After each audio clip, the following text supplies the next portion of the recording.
तो hello and welcome back to my YouTube channel. इस video में हम बात करने वाले हैं Uttarakhand BSc nursing entrance exam 2025 जो कंडक्ट होने वाला है 2 अगस्त 2025 को, जो जिसमें बस अब एक हफ्ता ही रह गया है और बच्चे यहाँ पे बहुत स्ट्रेस ले रहे हैं, पैनिक कर रहे हैं, कंफ्यूज्ड हैं। तो उन सभी बच्चों के लिए ये वीडियो बहुत हेल्पफुल होने वाला है। इस वीडियो को एंड तक जरूर देखना और लेट्स स्टार्ट दिस वीडियो।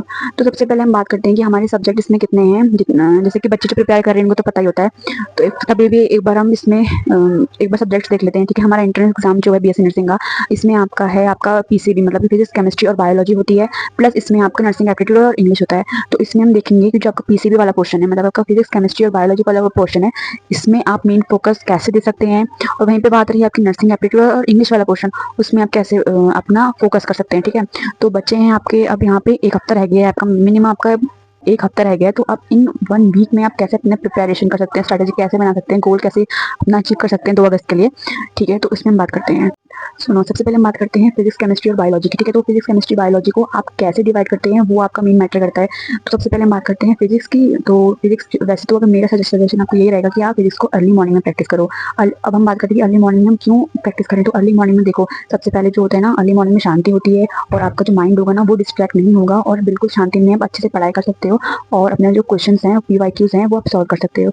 ये आपका जो बेनिफिट है, ये अर्ली मॉर्निंग में कर सकते हो, क्योंकि ना अर्ली मॉर्निंग में आपको स्ट्रेस नहीं रहेगा और इजीली आप अपना पढ़ाई कर सकते हो फिजिक्स की।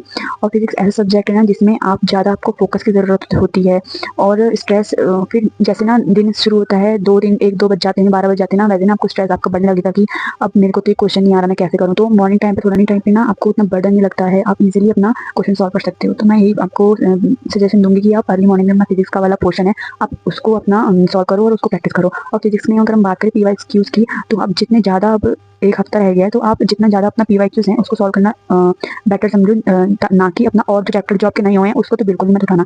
तो बचा हुआ जो आपका दिन बचे हुए हैं जितने भी, उसमें आप कोई भी अपना फिजिक्स का नया चैप्टर मत छूना। अब जितने आपके टॉपिक्स हो गए हैं, जितना आपका चैप्टर हो गए हैं, या फिर जितने आपके फॉर्मूलेस आपको आपको पढ़ रखे हैं आपने पहले से, तो उनका ही आपको अब रिवीजन करना है।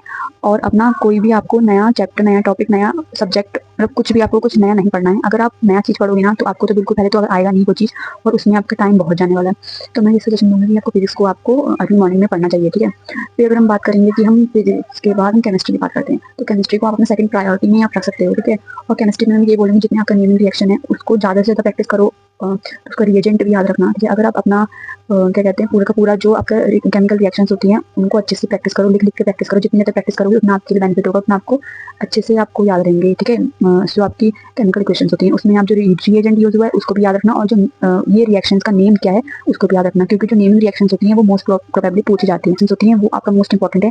तो सारी की सारी नेमिंग रिएक्शंस आपको अपनी जो है लिख लिख के आपको याद करनी है। ठीक है, तो फिजिक्स के बाद आप अपना केमिस्ट्री को ज़्यादा टाइम दीजिए, क्योंकि एक बार के लिए बायो जो है आप रट के फिर से आप एमसीक्यूज, बच्चे का रटता है ना कि अगर ना बच्चे की बायोलॉजी अच्छी ना तो बायोलॉजी में ज़्यादा फोकस करता है। आपका नेगेटिव पॉइंट है, मतलब कि जो चीज़ आपको अच्छे से आती है ना उसको तो करो पहले, लेकिन ना उसको इतना भी, मतलब उसमें उसमें ही दिन रात उसमें लग जाते हैं बच्चे कि आपका जो बाद में जो फिजिक्स और केमिस्ट्री वाला पोर्शन है ना वो बिल्कुल ही जीरो हो जाता है। तो मैं ये आपको बताना चाहती हूँ कि फिजिक्स सबसे पहले अर्ली मॉर्निंग में प्रैक्टिस कर सकते हो, जितने आपके पीवाईक्यूज आपको पहले से आते हैं ना उनको अच्छे से सॉल्व करो। उसके बाद आप अपना जा सकते हो केमिस्ट्री वाले पोर्शन में। ठीक है, केमिस्ट्री वाले पोर्शन में अपना ऑर्गेनिक, बच्चों से ना इनऑर्गेनिक उतने अच्छे से नहीं हो पाती है जितनी आपकी ऑर्गेनिक हो जाती है। तो ना ऑर्गेनिक वाला पोर्शन आप अपना अच्छे से कर सकते हो, उसमें जितनी भी आपकी नेमिंग रिएक्शन है, जैसे कि वो रिएक्शन क्या है। ठीक है, फिर सेंडमियर रिएक्शंस में ये रिएजेंट जो होता है आपका वो कौन सा रिएजेंट होता है। तो मतलब कि ऐसे आपका एमसीक्यूज आपका आ सकते हैं कि, और फिर आपका इक्वेशन आपको दे सकते हैं, फिर बोलेंगे कि ये जो आपकी इक्वेशन है उसमें मतलब कि ये जो इक्वेशन है इस इक्वेशन का नाम क्या है। नेमिंग रिएक्शन खाना मैंने आपसे, तो ऐसे भी हो सकता है कि वो रिएक्शन का नेम आपसे पूछ सकते हैं कि भाई ये इक्वेशन में इस रिएक्शन का नेम क्या होगा, तो आपको 4 ऑप्शन देंगे, आपको बताना होगा उसमें से। ठीक है, और आपका जो केमिकल काइनेटिक्स वाला चैप्टर है उसमें से भी क्वेश्चन आते हैं। तो मतलब कि जो पीवाईक्यूज आप जितने आपने केमिस्ट्री के पीवाईक्यूज कर रखे हैं ना उसको भी आप 1-2 घंटे लगा के या 3 घंटे लगा के उतना आप सॉल्व कर सकते हो। ठीक है, तो मैं आपको ये बोलूँगी कि ज़्यादा पीवाईक्यू सॉल्व करना और कुछ भी केमिस्ट्री में एक्स्ट्रा आपको सॉल्व करने की ज़रूरत नहीं है। तो इससे क्या होगा ना, आपका कॉन्फिडेंस अच्छा होगा और आपका जो है ना कॉन्फिडेंस भी आपका अच्छा होगा, और आप अच्छे से, आपका माइंड जो है ना आपका फ्री रहेगा, आपको कोई स्ट्रेस नहीं हो रहा कि आपको कोई नया आपको टॉपिक मिला और आप बिल्कुल ही ब्लैंक हो गए हो। तो आपको ऐसा करना है कि अपने जितने आपके पुराने पीवाईक्यूज आपको वो सॉल्व करना है, वो भी टाइमर लगा के आपको एनालाइज करना है कि भाई मेरा एक क्वेश्चन है केमिस्ट्री का और मैं इसको इतने में सॉल्व कर पा रहा हूँ। जो फॉर्मूला है ना फिजिक्स के या फिर केमिस्ट्री के उनको रिवाइज करते रहना, जिससे कि आपका जो लास्ट टाइम पे ना आपको कॉन्फिडेंस आपका नहीं जाएगा। फॉर्मूलाज तो एटलीस्ट आपको याद रहेंगे। अगर नॉर्मल पेपर आया तो आप फॉर्मूला बेस्ड क्वेश्चंस कर सकते हो, ऐसा नहीं है कि आप बिल्कुल ही ब्लैंक हो गए हो। ठीक है, और फिर हम बात करते हैं हमारे बायोलॉजी वाले क्वेश्चन के लिए कि आगे हम अपना जो लास्ट सब्जेक्ट होता है हमारा पीसीबी का, हमारा वो बायोलॉजी होता है। तो बायोलॉजी में हम कैसे फोकस कर सकते हैं, अपना कैसे हम स्ट्रेटेजी मेंटेन कर सकते हैं, कैसे हम अपना स्ट्रेटेजी बना सकते हैं, ठीक है, बायोलॉजी के लिए। एक जो आपका हफ्ता बताया ना लगभग, उसके लिए।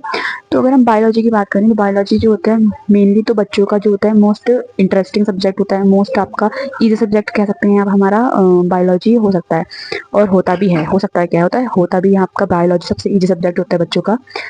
अगर हम कंपेयर करेंगे हमारा केमिस्ट्री और फिजिक्स से, तो बच्चे जो है ना बायोलॉजी में ज़्यादा स्कोर आराम से कर सकते हैं, ठीक है। और बायोलॉजी की बात करें ना, वो सबसे इजी आपके क्वेश्चन आएंगे अगर आपने एनसीईआरटी अच्छे से पढ़ी है। अगर आपने एनसीईआरटी अच्छे से भी नहीं पढ़ी है, मतलब आपने थोड़ी बहुत देखी है एनसीईआरटी, और आपने पीवाईक्यूज प्रैक्टिस करें, और अगर आपसे हो रहे हैं पीवाईक्यूज पुराने, आपने जितने भी नर्सिंग एंट्रेंस जो एग्जाम हुए हैं उनके अपने पीवाईक्यूज अगर सॉल्व कर रहे हैं, और अगर वो आपसे हो रहे हैं बिना कोई चीटिंग करे, या मतलब कि ऐसा नहीं है कि भाई एमसीक्यूज आपने देखा आ नहीं रहा, पीछे कर दिया, फिर टिक कर दिया भाई चलो इस क्वेश्चन का एमसीक्यूज ये होता है, मतलब इस क्वेश्चन का आंसर अगर आया तो मैं रट लेता हूँ कि ये होता है। ऐसा नहीं करना है, उस क्वेश्चन को समझो, बुक खोल के अगर आप देख सकते हो, अगर आप इतना टाइम तो नहीं है वैसे, तो आप एनालाइज कर सकते हो कि ये क्वेश्चन, मतलब कि क्वेश्चन का आंसर ऐसा क्यों दे रखा है इन्होंने। तो आप एक बार देख सकते हो सारे पीवाईक्यूज, आप अपने दोबारा दोबारा अपना टाइमर लगा के, जैसे कि फिजिक्स केमिस्ट्री में आप करोगे उतना अपना टिक करते रहो, जो नहीं आ रहा है उसको आपको सर्कल बना के छोड़ देना है, उसको आप नेक्स्ट अपने जो आप स्लॉट बनाओगे, ठीक है, 1-2 घंटे के बाद आप जो दोबारा बैठोगे ना अपना दूसरा स्लॉट बनाओगे एमसीक्यू प्रैक्टिस करने का, अब दूसरे स्लॉट में उनको आप एक बार प्रैक्टिस कर सकते हो जो आपसे क्वेश्चंस आपसे अटेम्प्ट नहीं हुए, और उसके बाद आप फर्दर मूव कर सकते हो अपना न्यू क्वेश्चंस पे, ठीक है।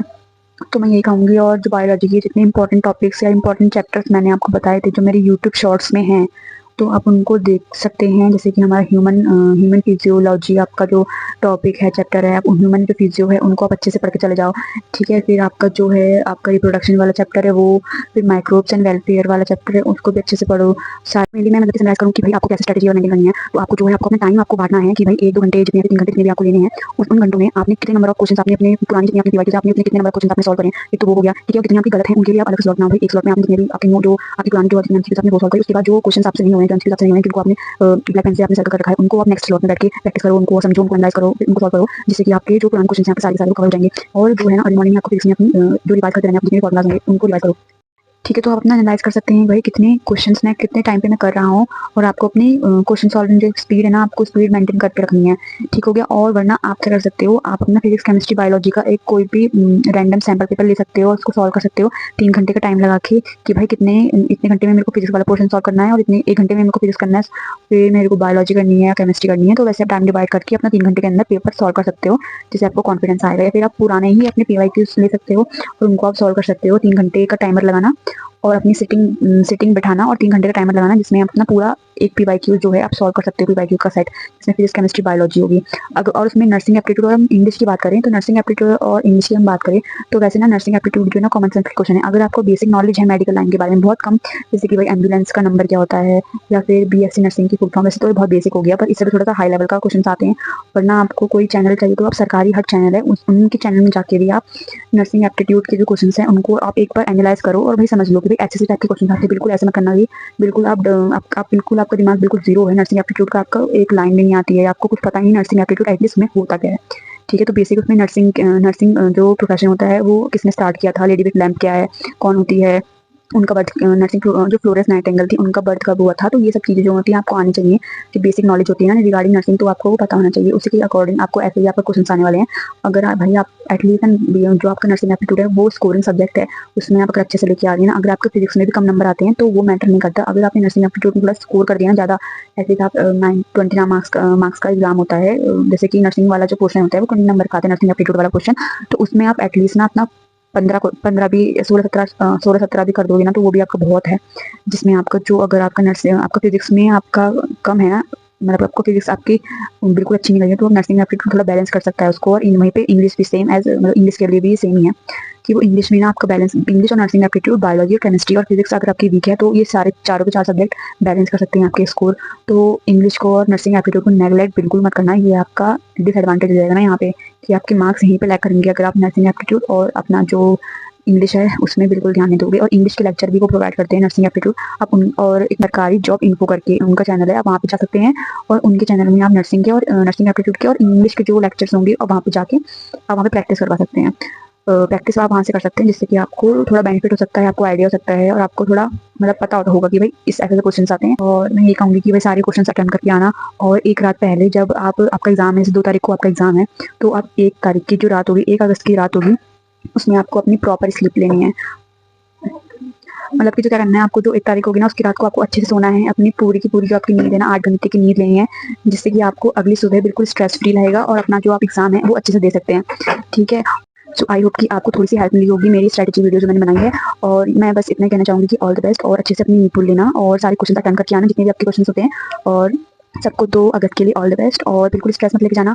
और 2 तारीख को आपको क्या क्या चीज़ कैरी करके लेके जानी है अपने साथ एग्जाम सेंटर में, तो उस पर भी मैं वीडियो बनाने वाली हूँ जल्दी। जैसे